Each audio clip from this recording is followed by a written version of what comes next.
Sadhguru, Namaskaram. You mentioned in your previous discourses that 30% of the illnesses are body, while the rest are mind-created. I just want to know, in case you do get an illness, how do you know that it's mind-created or it's of the body? And in case it's psychosomatic in nature, what would be the emotional and the thought pattern that's behind it? How would you find that out and correct it if possible? Thank you. Suppose your right hand gets up and does funny things and smashes you, pokes your eyes, do you have an ailment or no? Yes, isn't it? For sure you have. That's exactly what your mind is doing, isn't it? It gets up, pops around, hurts you, pokes you, makes you cry, makes you suffer. Do you have an ailment or no? If your hand started poking at you, hitting you, beating you up, definitely you are sick, isn't it? Yes.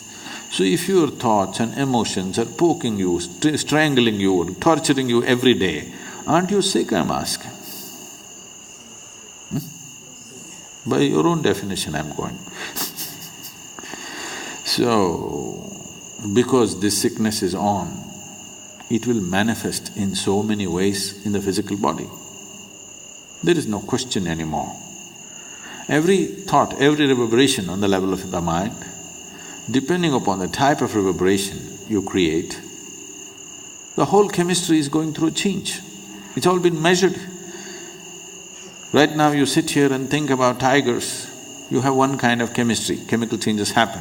You think about flowers, another kind of chemical change happens. All this has been measured. So for every thought, if the whole chemistry is going through thing, if your mind is in this state, you know what kind of soup you're making? You're a lousy soup. Not just lousy, poisonous. If you're soaked in this poisonous soup on a daily basis, how to know well-being? It'll not happen like that. We don't have so much control today in the world as to what we eat, what we drink, what we breathe. All of it is somewhat poisoned. Modern societies have started treating disease, ailment as a natural process, which is a serious mistake. Ancient societies always saw disease as something wrong. That's not how a man should be. A human being should not be in any state of illness, because illness means something fundamentally wrong. But modern societies have started treating this as normal, because there's an industry which thrives on you, very major industry. The second largest industry on the planet is pharmaceuticals. So, if the second largest industry on the planet is pharmaceuticals, that's too much lousy soup, isn't it? Every day you have to add something to this to make it… No. If you're willing, we can make this into a very wonderful soup. The chemistry is in a fantastic state. To be blissful is natural. If you do this, believe me, 70% of the ailments will vanish from the planet. Another 30%, there are many external influences which are not always in control. You cannot control that, only to some extent.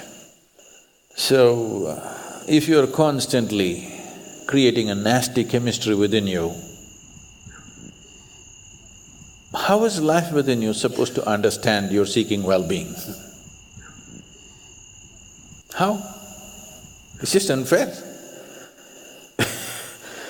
Life within you thinks, he likes ailments and gives it to you.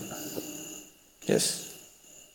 If you're poisoning your system from within, for which there is substantial proof, for every thought and emotion, the chemical composition of your body is changing, if you're creating poison from within you and you want to live well, how is it? Life doesn't work like that. Unless you do right things will not happen to you.